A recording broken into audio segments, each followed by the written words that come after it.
Tá, então aqui nós já substituímos a variável de similaridade nas equações governantes, certo? Isso vocês já fizeram, nós já fizemos lá no problema do Boltzmann, né? Então transformamos aquelas equações que eram 4 e 5 lá, diferenciais parciais, em diferenciais ordinárias, tá?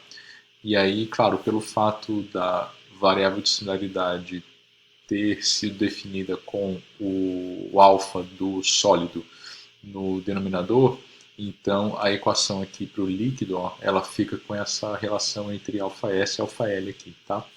É a única diferença mais perceptível que há nas duas equações, tá bem? Claro, o θS e o θL, né, eles são definidos assim, ó, com base na temperatura inicial, né, que seria a temperatura T infinita, que só está sendo chamada de um novo nome, tá? Então, a temperatura reduzida ali, Ts menos Ti, o θS, né, e o θL é TL menos Ti. E agora as condições de contorno, que são importantes também. Né? Então, para eta igual a zero, né, que significa Z igual a zero, a temperatura Ts é igual a Tc, certo? Então nós temos que o θS é igual a Tc menos Ti, eu estou chamando de θSc, tá? Em eta indo para infinito, o θL é igual a zero, porque o TL é igual a Ti, né?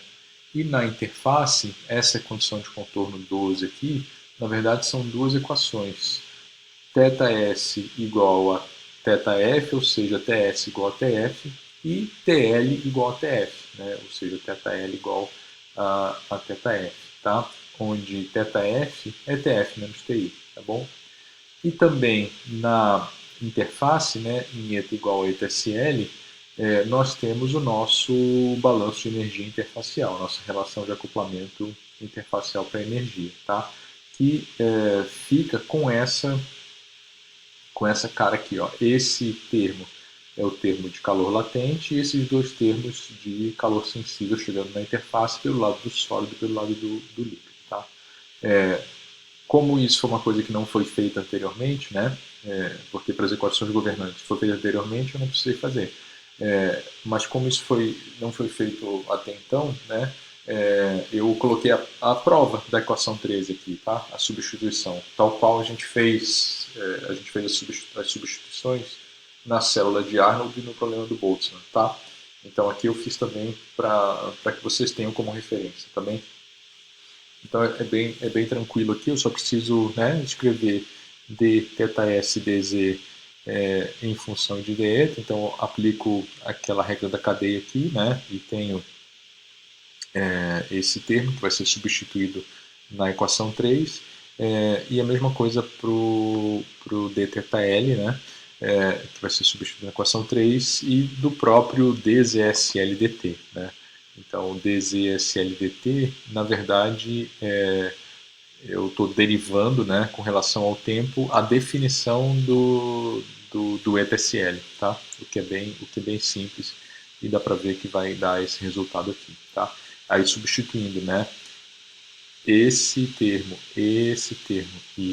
termo na equação 3, o que nós temos é aquela expressão que tá ali em cima, tá? A equação 13, tá bom? E aí, essa equação 13, ela é resolvida, né, para determinar a posição da interface, né, no domínio do eta, ou seja, o eta SL. Tá? Isso porque, né, nós temos duas equações governantes, uma da difusão do calor no sólido, uma da difusão do calor no líquido.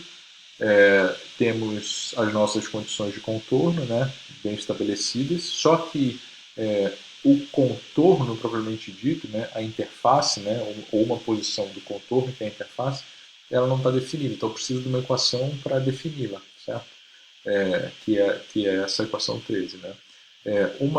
A gente já viu essas relações anteriormente, né, mas um caso em que é exatamente isso que acontece, né, é aquele problema do glóbulo lá que cresce com um núcleo desprovido de oxigênio. Né? Então existem equações para a gente calcular os perfis de concentração no meio, no caso aqui de temperaturas, né? mas tem uma equação, é necessária uma condição para nos dizer aonde vai estar a interface, certo? E essa equação 13 nos diz exatamente onde vai estar a interface em função do tempo, tá? Então, nós temos agora as equações 8 e 9, né? São as nossas condições governantes, equações governantes. Então, vou só voltar aqui, né? Nós temos a equação 8, a equação 9, as suas condições de contorno, né? No domínio eta, né? Então, tem duas para cada uma, certo? Né? Tem duas para cada uma. Essa aqui para o sólido e uma dessas duas 12 para o sólido, a 11 para o líquido e uma dessas duas 12 para o líquido, né? E a equação de acoplamento que vai me dizer aonde está a interface em função do tempo, tá? Quando eta é igual a ETSL, tá bem? Então é isso que a gente vai fazer. Então as equações 8 e 9 têm aquelas soluções por função erro, certo? Então tá aqui, ó, né? Para o sólido, θS de eta é igual a C1 F de eta mais C2, θL de eta é igual a C3 F daquele multiplicador, né, pela nossa definição da variável eta, então esse termo aqui, raiz, tem que entrar para compensar, mais C4, tá? E a gente substitui as condições de contorno para achar as constantes de integração, tá? Então, tomando aquelas duas condições de contorno que eu falei que era para o sólido, né? A 10 e uma das 12, certo? Então aqui, né, substituir, isso aqui é bem trivial, acho os valores de C2 e de C1. Aí substituo aqui, né, tem o perfil de temperatura no sólido dado por uma expressão de função erro, certo? Agora para o líquido, né, aí só para simplificar, eu chamei de A minúsculo esse raiz de αS sobre αL, tá? Então eu tenho essa equação aqui, né, para o líquido, uma condição de contorno que é outra condição de contorno, né? Uma aplicada em ETSL e outra aplicada em infinito, né? Tá? Então, a equação 11 e uma das duas equações 12, né? Então, substituindo ali, nós vamos encontrar C3 e C4 nesse sistema de duas equações. Então, bem trivial também, o C4 é igual a menos C3, o C3 é igual a isso aqui, menos θF sobre função erro complementar de A e TSL. Aí, substituindo, nós temos o perfil para a temperatura do líquido, tá? Porém, né, esse ETSL está sendo usado direto aí nas equações, mas o seu valor real ainda não é conhecido, né? Para calcular esse valor, nós substituímos, agora que já conhecemos os perfis de temperatura no sólido e no líquido, né? Nós substituímos suas derivadas na interface de θS e θL lá na equação 13. Então, essas derivadas são necessárias lá e elas estão apresentadas aqui, tá? O dθSL de tem eta igual a ETSL, é dado por isso aqui, e aí, claro, tem a função f, né? Eu já estou aplicando ela aqui na interface, então isso aqui seria, né, se não fosse aplicado na interface, seria esp de menos eta quadrado, mas já estou aplicando na interface. Isso aqui é derivada da função f, né, que é uma função exponencial. E aqui é a mesma coisa para o perfil de temperaturas no líquido, tá? Já estou aplicando em eta igual a ETSL a relação que tem a função recomplementar lá, tá? Que é essa daqui, tá bem? Então, substituindo, né, fica essa expressão, que um tanto quanto complexa, né, porque tem várias funções aqui, tem função exponencial, tem função recomplementar, tem a função erro, tá? E notem que aparece aqui, né, um novo parâmetro adimensional, certo? Aqui no termo de calor latente, apareceu um novo parâmetro adimensional, que é o número de transição de fase, tá? Esse PHS aqui, tá bem?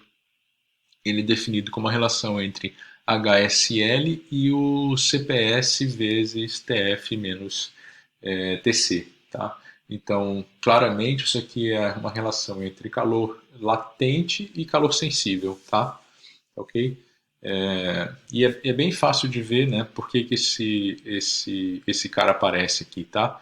É só substituir essas expressões aqui, ó, lá na equação 13. Deixa eu voltar ela aqui para não ficar muito muito complexo aqui, ó, né, vai aparecer o do alfa S aqui, né, vai aparecer o CP, porque, né, tem o K aqui, enfim, tá? Então, vocês podem ir atrás disso e rededuzir a equação para mostrar, tá? Então aparece esse número de transição de fase aqui, né? Que, como a gente tinha falado, eu vou colocar isso tudo aqui porque essa explicação aqui é o mais importante, tá? Então, é uma relação de calor latente e calor sensível, tá?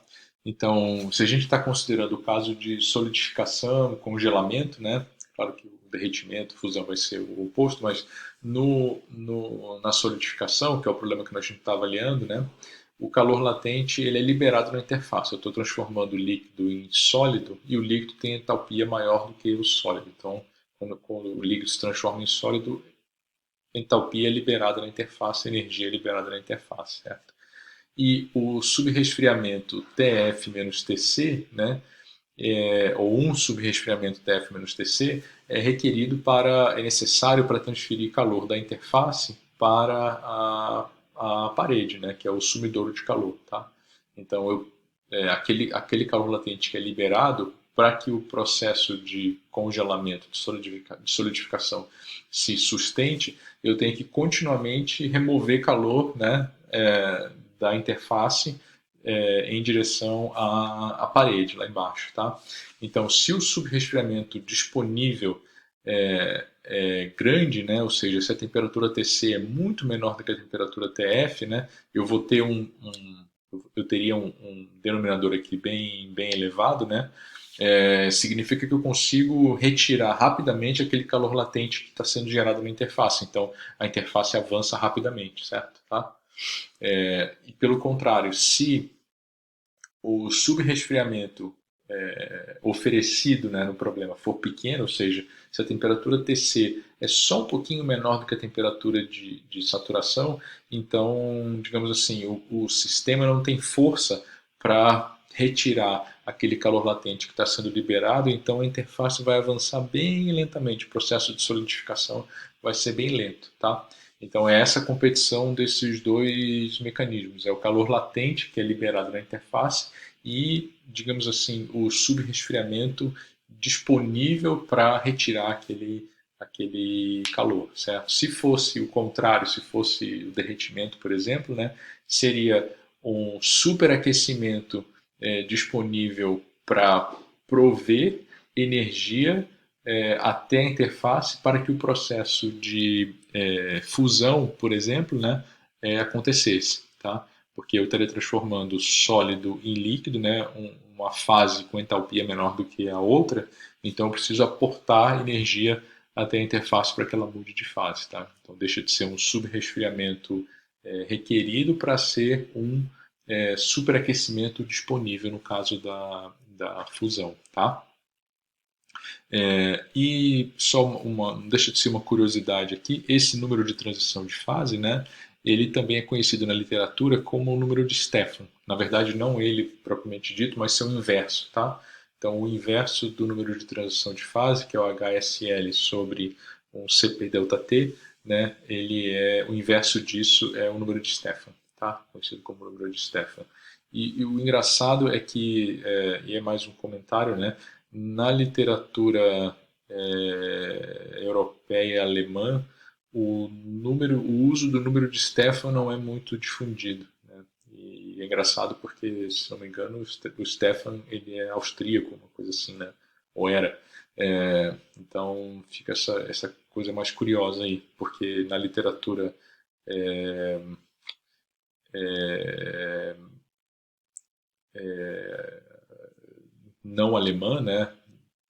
Não germânica, digamos assim, se usa o número de Stefan, tá? Literatura americana e outras fontes aí usam a nomenclatura do STE, do Stefan ali, tá? Mas isso é só curiosidade. A gente vai usar o número de transição de fase porque é o que está aqui nas notas, tá? Então eu vou mover aqui para o novo clipe, porque já estamos chegando nos 15 minutos, tá bem? E aí eu preciso dar uma parada, tá?